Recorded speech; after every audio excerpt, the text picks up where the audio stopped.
Good evening, ladies and men. There's nothing gentle about you. I've been put on the spot. There's a couple of poems I'm going to do them very quickly because they're very short and I've only got 5 minutes and I'm just coming up. So,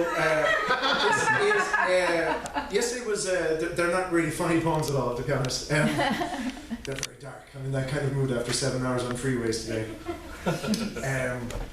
I'm really feeling like an Angelino these days. Took the 2 to the 134 to the 22 to the 65 to the 75, cut the 60. Jesus Christ, mathematics, man. Yeah, so dark mood, dark poems. Yesterday was Remembrance Day and I was reading a lot of Wilfred Owen. Have you ever read Wilfred Owen? Young guy in the trenches in the First World War. Yeah. And so I wrote this poem about 10 years ago when I was living in Finland, and 2 people in this room are going to Finland very soon. That'll become evident later. So I wrote this poem about 10 years ago, and the introduction to the poem is a quote by Wilfred Owen, and he said, "Watching, we hear the mad gusts tugging on the wires, like twitching agonies of men amongst its brambles. Northward incessantly, the flickering gunnery rumbles far off, like a dull rumour of some other war." So I wrote this poem called Caucasus. On shingles of seashells and bullet shells, ghosts drift along the shore of the Black Sea. Staring at red men, waiting for green men, we drifted along streets, impassive, sit in smoke-filled corners of cafes and talk and write.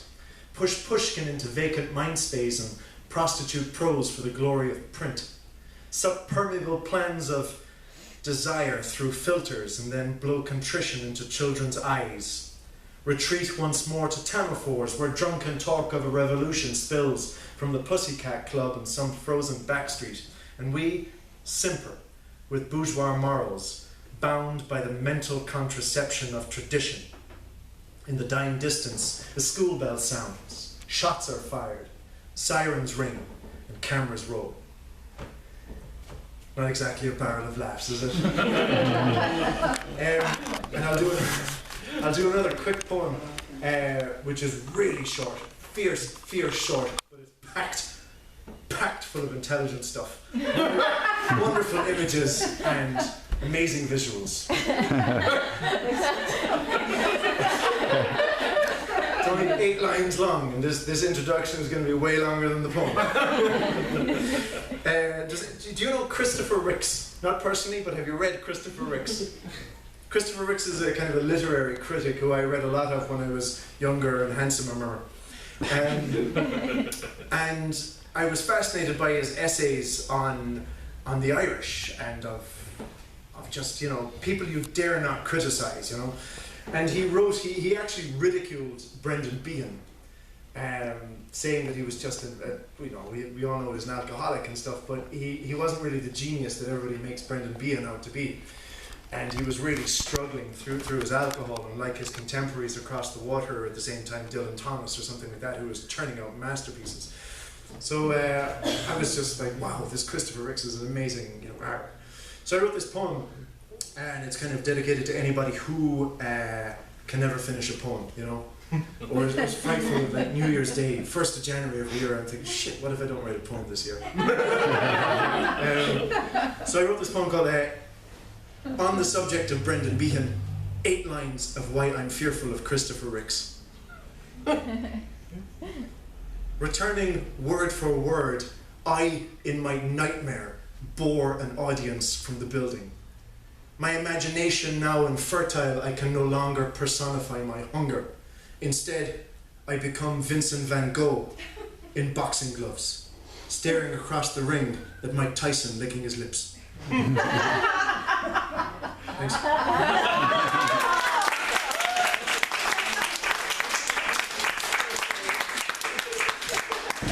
January 1st did not used to terrify me.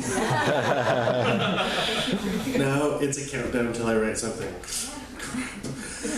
Okay, this brings us to our feature. Our feature is Trista Hurley-Waxali. She comes to us from everywhere, but initially from a small Canadian town, and then she went to Windsor, got a BA in criminology and sociology, which means like she's smarter than me. That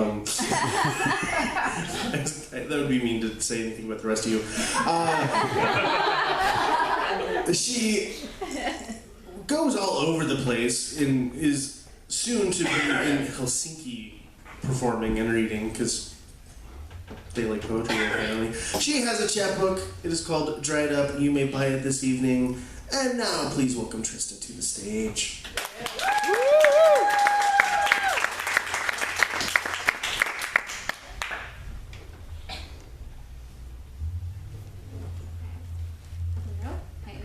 First of all, I just want to say thank you to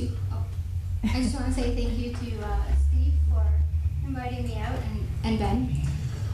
Mostly because I don't know if there are many writers here, but I was pretty much glued to my laptop because it's that whole like write a novel in a month bullshit. So I'm trying. I'm doing okay. I actually have an idea this year, so. But a round of applause, is anyone trying that this month? Anyone? No. Apparently not. No? I did it last year. I'm not trying to do it again. I think once in a lifetime is better than nothing. Yeah. You know, check it off and next year fuck it. So, okay, so the series of poems in my book, I kind of came up with because, as you were saying, I have came from a lot of places. I'm born and raised in Toronto, Canada. So my book and my poems are all actually about my journey from there to LA, because LA is pretty diverse in terms of weather and, well, not weather, but like, you know, just, like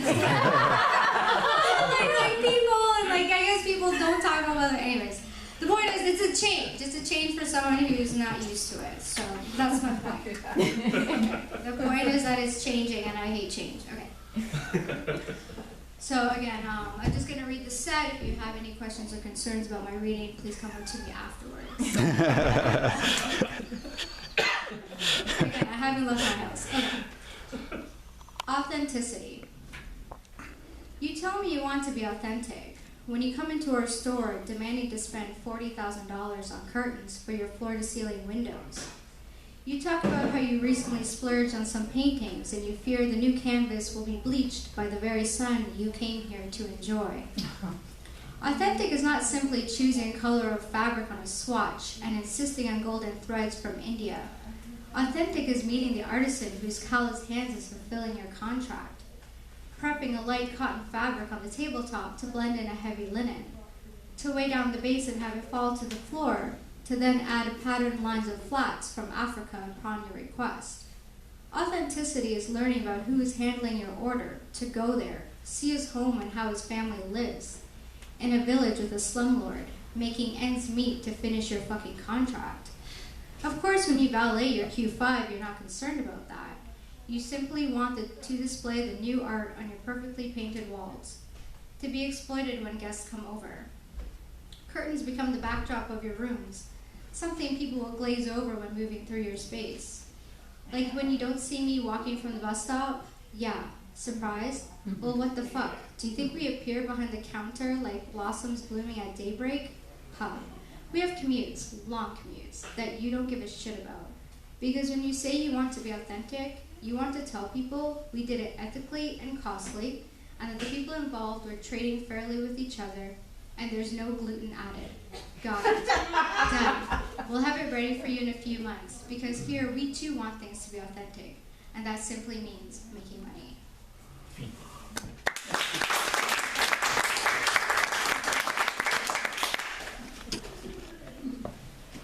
Inconvenient. Valet ticket sticks to sweat, shaking on the seat. His wife calls. He flags the waiter. Our room goes unchecked. Prada heels stabs the pedal. Lingerie goes unseen. Ma'am, can you move your car? Yeah, okay, off a cliff.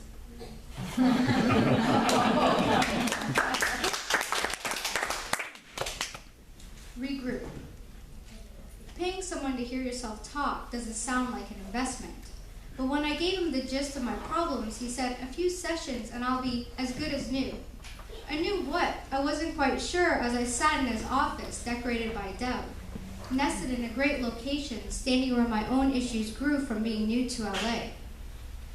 I confessed how my internal 6-year-old voice is trying to be heard, but my tone-deaf ears are drowning her out with rye-based Manhattans along Santa Monica Boulevard. He appreciates my candor, but writes down in that pad, oh, that pad of paper, where my demise are listed in each time question, making me say out loud better thoughts and choices. The debates work, his thoughts versus mine. I can feel the changes each day. A path is clearing for my ego to leave. He knows it's working because I keep coming back to regroup on his couch. We don't say goodbye when we know it's all over. He tells me I'll be okay and reassures me it's done. I walk out and past the bar. I reach for my phone and text him a note. Thanks for making me listen.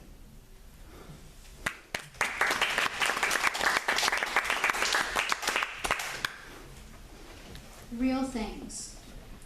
Ghosts, little dogs, and hungry middle school kids with guns. If none of these terrify you, then you're an Angelina.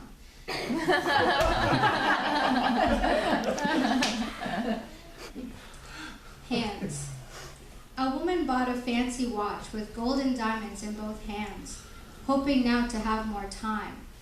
But she soon realizes there's not a touch of sympathy. Okay, my last piece. Complete. She always shows off her slender legs, disregarding her blotchy department store self-tanner and the dark purple bruises on her knees. But it's this lack of concern that I envy, as we stand in our apartment, shortening her denim skirt with our dull kitchen scissors. When she dances in the light, an air of confidence is shown to others, where after being beaten down by a boy, any attention is sought out like gold, leaving us to sieve out the users, the abusers, the ones who try to take her money as it falls to the stage. This diner is the only one open, where the patrons wait for her. A man stares at her fake tits and says he'll pay. She hates the gesture, but she takes it.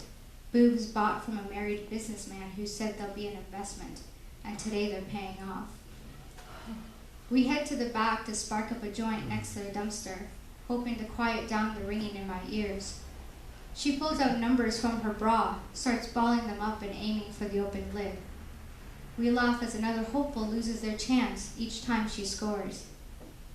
She drops a few ones from her pocket into the tip jar as we take our food. Her iceberg blue eyeshadow starts to crease when she smiles. I know she will want to rest her legs, to prepare for it again. The walk, the talk, the meet, the dates, the very thing that makes her whole.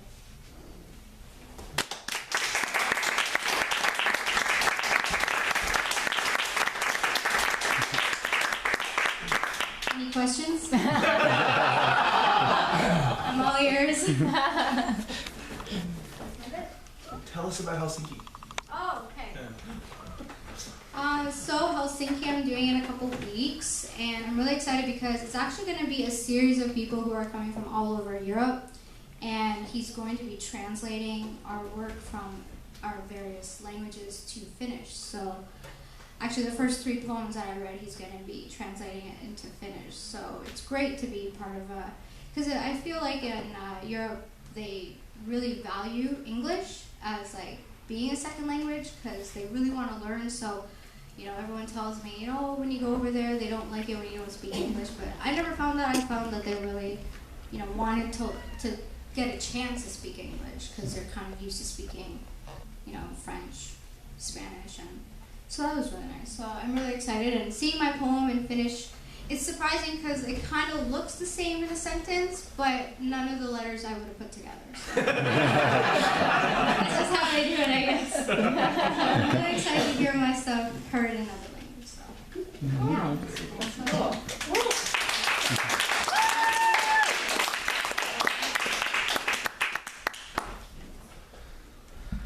That was Tristan! I have a hat. Our friend Ellen is going to take that hat. She's going to walk around.